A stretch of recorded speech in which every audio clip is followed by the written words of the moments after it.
if you're a bigger company, you have a marketing team and that's doing some of this for you, your marketing team needs to understand the voice and tone of the person they're writing for.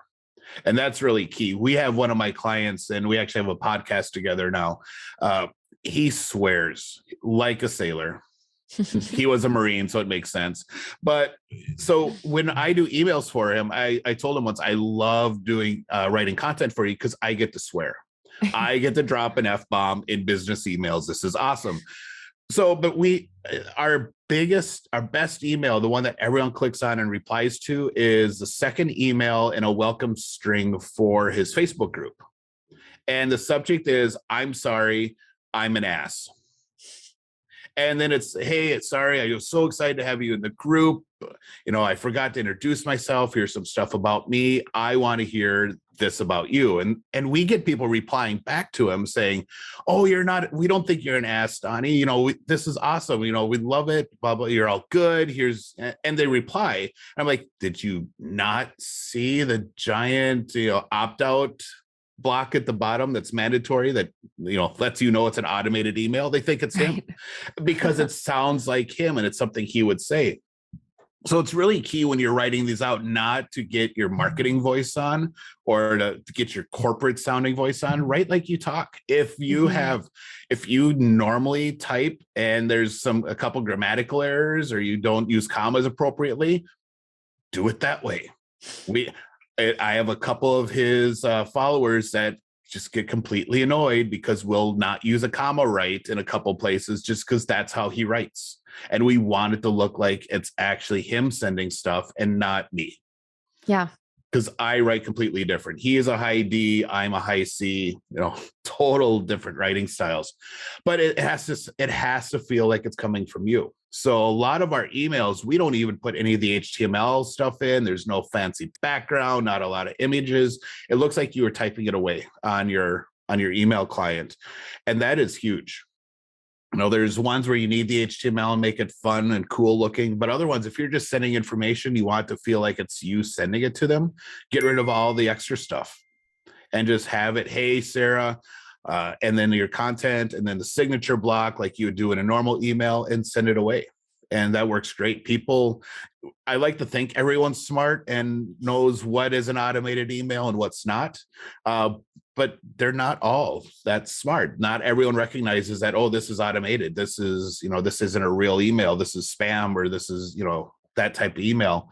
And that's why phishing is so effective yet, because people still think it's real. So yeah, good point. Yep. But the key is you got to make it authentic, make it feel like it's you. Yeah, that's a great point. And I think that's something that salespeople struggle with still. And I think it's one of those things that we talk about and we think we know as salespeople, like, okay, I'm not writing from a marketing perspective. I'm writing from a different perspective, but still there's this want to space out the emails nicely and demonstrate the knowledge that you have on your industry, your product. And all of a sudden it's no human being that knows the other person at the end of that email writes to them like that. You just go, hey, I'm talking to you before the podcast. I'll be like, oh, hey, Kevin, quick note, XYZ, chat soon. And then if I were writing you for sales, it would be like, hello, Kevin. I noticed on your LinkedIn that you do this. I am in the sales space also. And somehow it goes out the window. And maybe it's this funny little thing where there's a bit of an internal battle where we're no, but I'm a professional and I'm battling. I've got to be professional and knowledgeable and a thought leader and a trusted advisor. And somehow we think that doesn't match with just being a human being, but it does. Yeah. And it's being who you are. And the LinkedIn made me chuckle because if you're doing any type of automation for prospecting, and I don't recommend automating your LinkedIn, they get really grumpy about that. But if you have a team that's doing it, they all have to have different content. They can't all use the same prospecting or follow-up email. I got 2 messages from 2 different people 20 minutes apart last week on LinkedIn.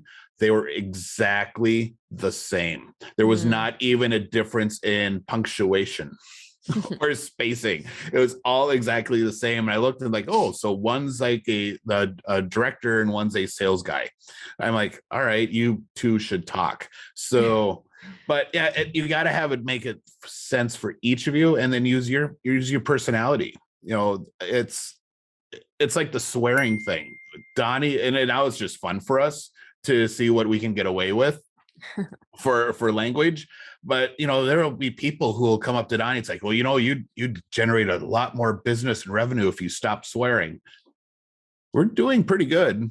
Yeah. If it doesn't fit for you, that's fine. That just means you're not my person. You're not my target, and that's okay. There's enough people in the world. I don't need everyone to be following me. And that's a big thing with being authentic. The people who like how you are going to follow you, and they're going to respond to you. Whereas if you're putting on this whole different air of, I want to feel corporate and like I'm a business and marketing and all these, not being you, people are going to tell, and they're not going to be drawn to you the same way. Mm-hmm. Yeah, agreed. Or there's nothing to be drawn to. There's no personality in that anyway. So you're the exact same person as the other 10 people I got emails from.